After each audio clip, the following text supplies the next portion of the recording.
Ayat hari ini adalah Mazmur 40, ayat 9-18. Mari kita baca bersama. Aku suka melakukan kehendak-Mu, ya Allahku. Taurat-Mu ada dalam dadaku. Aku mengabarkan keadilan dalam jemaah yang besar. Bahkan tidak kutahan bibirku. Engkau juga yang tahu ya Tuhan. Keadilan tidaklah kusembunyikan dalam hatiku. Kesetiaan-Mu dan keselamatan daripadamu kubicarakan. Kasih-Mu dan kebenaran-Mu tidak kudiamkan kepada jemaah yang besar.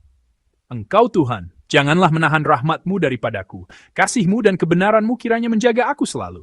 Sebab malapetaka mengepung aku sampai tidak terbilang banyaknya. Aku telah terkejar oleh kesalahanku, sehingga aku tidak sanggup melihat. Lebih besar jumlahnya dari rambut di kepalaku, sehingga hatiku menyerah. Berkenanlah kiranya Engkau ya Tuhan, untuk melepaskan aku. Tuhan, segeralah menolong aku. Biarlah mendapat malu dan tersipu-sipu mereka semua yang ingin mencabut nyawaku. Biarlah mundur dan kena noda mereka yang mengingini kecelakaanku. Biarlah terdiam karena malu mereka yang mengatai aku. Syukur-syukur. Biarlah bergembira dan bersukacita karena engkau semua orang yang mencari engkau. Biarlah mereka yang mencintai keselamatan daripadamu tetap berkata, Tuhan itu besar. Aku ini sengsara dan miskin, tetapi Tuhan memperhatikan aku. Engkaulah yang menolong aku dan meluputkan aku. Ya Allahku, janganlah berlambat. Amin. Dalam menjalani hidup, kita seringkali menghadapi berbagai momen penantian. Ada penantian yang penuh kegembiraan, penantian yang penuh kerinduan agar tubuh yang sakit menjadi sembuh, dan juga penantian yang sulit untuk memulihkan hubungan yang telah retak. Itulah sebabnya seorang filsuf modern dari Perancis mendefinisikan manusia sebagai makhluk yang menanti. Waktu penantian seperti apa yang pernah saudara alami? Jika kita merenungkan tahun ini dengan tenang, saya rasa ada lebih banyak penantian yang harus kita tanggung dengan susah payah daripada penantian yang penuh kegembiraan. Masalah rumah harus diselesaikan, anak harus mendapatkan pekerjaan yang baik, anak harus menikah, hubungan ini harus dipulihkan. Waktu-waktu penantian yang kita hadapi sepertinya banyak yang merupakan waktu penderitaan yang tidak pasti, karena kita tidak tahu bagaimana akhirnya. Apakah penantian hanya merupakan proses penderitaan? Sepertinya ada makna yang sedikit berbeda dalam penantian yang dikatakan oleh Alkitab. Mazmur 40 dimulai dengan pengakuan pada ayat 2. Aku sangat menanti-nantikan Tuhan. Ungkapan sangat menanti-nantikan ini sedikit berbeda dengan penantian yang sekadar menahan penderitaan sambil berharap waktu berlalu. Sebab, jika kita melihat keseluruhan pengakuan dalam Mazmur 40, pemazmur sedang berdiri di atas batu karang sifat dan janji Allah, menanti dengan percaya pada waktu Tuhan. Oleh karena itu, dalam arti rohani, penantian dapat dikatakan sebagai tindakan iman yang paling dinamis. Karena ini adalah waktu menantikan saat Tuhan akan bekerja. Jadi, melalui firman Tuhan hari ini, kita akan bersama-sama berbagi rahasia rohani tentang bagaimana kita dapat hidup dengan iman penantian di tengah kenyataan penderitaan yang seperti lobang kebinasaan yang dialami oleh Daud. Pertama yang dapat kita pikirkan melalui firman Tuhan hari ini adalah bahwa waktu penantian adalah waktu yang aktif untuk mengukir firman Tuhan di dalam hati. Alasan Daud dapat menantikan Tuhan dengan percaya bahkan dalam situasi yang penuh keputusaan adalah karena firman Tuhan yang ada di dalam hatinya. Mari kita baca bersama-sama ayat 9 dari firman Tuhan hari ini. Aku suka melakukan kehendak-Mu ya Allahku, Taurat-Mu ada dalam dadaku. Amin. Kata dada di sini, dalam bahasa aslinya, adalah kata yang menunjuk pada usus. Ungkapan seperti ini sering digunakan dalam Alkitab sebagai istilah puitis, yang berarti batin manusia yang paling dalam. Daud sedang menyanyikan bahwa hukum Allah bukan sekadar pengetahuan di dalam kepalanya, melainkan ada di dalam naluri dan daya hidup Daud yang terdalam. Dan jika kita melihat ayat 7, kita dapat melihat bahwa Daud menganggap ketaatan untuk mendengarkan suara Tuhan lebih penting daripada korban sembelihan atau persembahan yang formal. Ia sedang menyanyikan dan memutuskan untuk taat pada firman Tuhan. Apa yang dapat kita ketahui melalui hal ini? Waktu penantian bukanlah waktu untuk tidak melakukan apa-apa, melainkan waktu untuk mengukir firman Tuhan di loh hati dan berulang kali membuat pengakuan tekad. Tuhan, inilah aku. Aku akan melakukan sesuai kehendak-Mu. Saudara-saudari yang terkasih, sebelum kita menanti keadaan berubah, kita harus memeriksa apakah hukum Allah telah bersemayam di dalam hati kita sebagai suatu kesukaan. Itulah sikap yang kudus dan rohani dalam melewati waktu penantian. Ini bukan waktu untuk tidak melakukan apa-apa. Waktu di mana kita hanya membuka mulut sambil berharap durian runtuh, bukanlah waktu penantian bagi orang Kristen, bagi umat beriman. Terus-menerus mencari firman, mengukir firman, dan mencapai kehendak Allah, itulah arti penantian kita. Kedua, yang harus kita pikirkan adalah bahwa waktu penantian adalah waktu pelatihan untuk menjadi dewasa. Waktu penantian bukan hanya sulit karena situasinya itu sendiri. Kelemahan diri saya yang meledak-ledak di tengah penantian itulah yang membuat waktu penantian saya menjadi sangat sulit. Mari kita baca bersama-sama ayat 13 dari firman Tuhan hari ini. Sebab malapetaka mengepung aku sampai tidak terbilang banyaknya. Aku telah terkejar oleh kesalahanku, sehingga aku tidak sanggup melihat. Lebih besar jumlahnya dari rambut di kepalaku, sehingga hatiku menyerah. Amin. Daud sekarang mengatakan bahwa ia menderita karena musuh-musuh dari luar. Namun, apa yang ia akui sebagai hal yang paling membuatnya menderita? Ia mengakui bahwa itu adalah karena dosanya sendiri yang lebih banyak dari rambut di kepalanya. Melampaui kesulitan karena keadaan sekitar, ia mengatakan bahwa ia sekarang menderita karena dosa yang ada di dalam dirinya. Ketika kita jatuh ke dalam lubang penderitaan, setan berbisik kepada kita seperti ini. Lihatlah dosamu. Apakah Allah akan menolong orang sepertimu? Penantian ini tidak akan pernah berakhir. Inilah yang dikatakan setan. Karena engkau orang berdosa, Allah tidak akan memedulikanmu. Penderitaanmu saat ini tidak akan berakhir. Demikianlah ia mendorong kita ke dalam keputusasaan.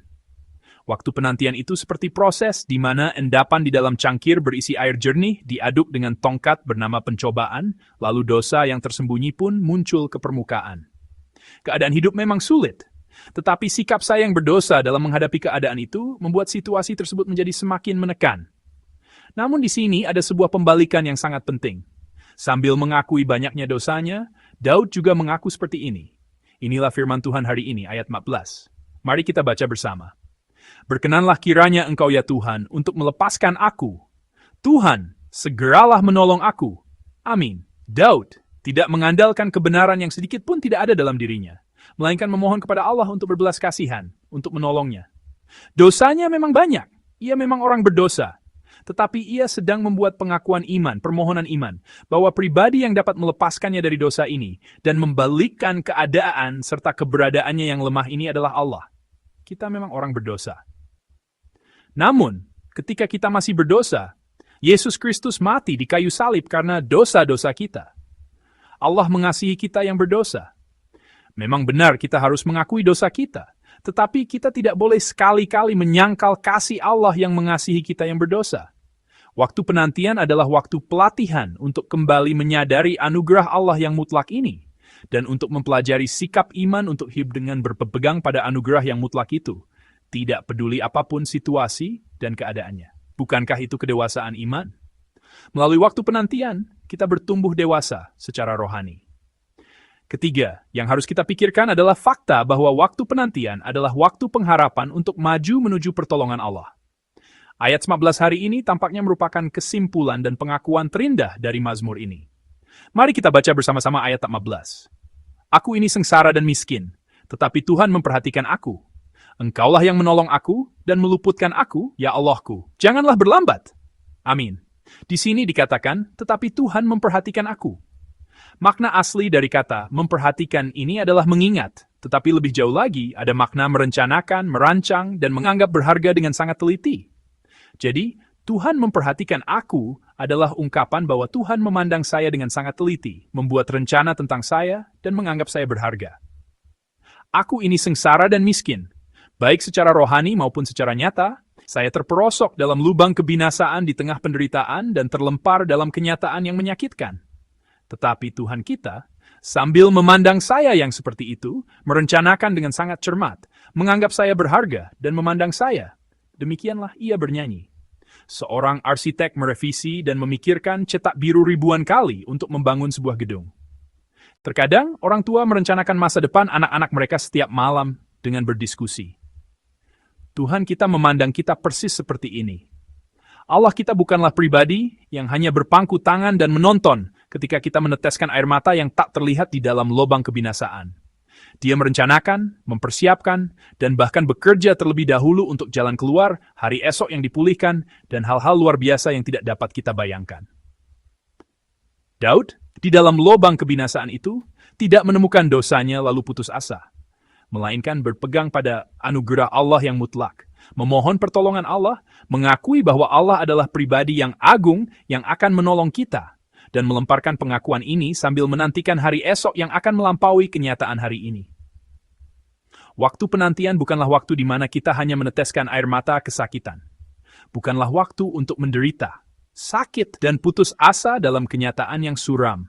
Waktu penantian adalah waktu untuk menantikan hari esok yang penuh harapan, di mana Allah akan menolong. Itulah kenyataan penantian yang dihadapi oleh orang-orang Kristen. Saudara-saudari yang terkasih terakhir, saya harap saudara mengingat hal ini. Pribadi yang telah menanggung seluruh waktu penantian ini, waktu penantian rohani yang kita pikirkan, adalah Juru Selamat kita, Yesus Kristus. Penulis kitab Ibrani mengutip ayat 7 hingga 9 dari firman Tuhan hari ini dalam Ibrani pasal 10. Melalui ini, ia menceritakan bahwa Yesus datang ke dunia ini dan mengucapkan firman seperti ini. Ini membuktikan bahwa untuk mengangkat kita dari lubang kebinasaan, Tuhan kita sendiri masuk ke dalam lubang kutukan itu. Di atas kayu salib, Tuhan berseru, Eli, Eli, lama sabachthani, dan melewati waktu penantian yang paling menyakitkan. Karena Yesus Kristus diangkat dari rawa kematian ke atas batu karang kebangkitan, maka hari ini, bagi kita yang percaya kepada Yesus Kristus sebagai Juru Selamat, telah diberikan nyanyian baru yang dapat kita nyanyikan, tidak peduli keputusasaan apapun yang ada. Saudara-saudari yang terkasih, apakah saudara sedang melewati terowongan penderitaan saat ini? Apakah saudara lelah karena penantian yang terlalu lama? Mari kita pandang Yesus Kristus, yang telah berjalan di jalan itu terlebih dahulu sebelum saudara, dan yang sekarang juga memikirkan saudara dan berdoa syafaat bagi saudara. Lebih dari segalanya, marilah kita merenungkan di dalam hati kita Yesus Kristus yang datang ke dunia ini untuk menyertai kita. Saya percaya bahwa tangan Allah yang setia akan menjadi batu karang bagi kaki saudara dan akan memegang kita, agar kehidupan kita hari ini tidak tergoyahkan. Lebih dari segalanya, saya percaya bahwa Dia akan meletakkan pujian kemenangan sebagai nyanyian baru di bibir kita. Kiranya saya dan saudara sekalian dapat meraih kemenangan bersama Tuhan pengharapan itu sampai kerajaan Allah tiba. Dalam nama Tuhan, saya memberkati saudara.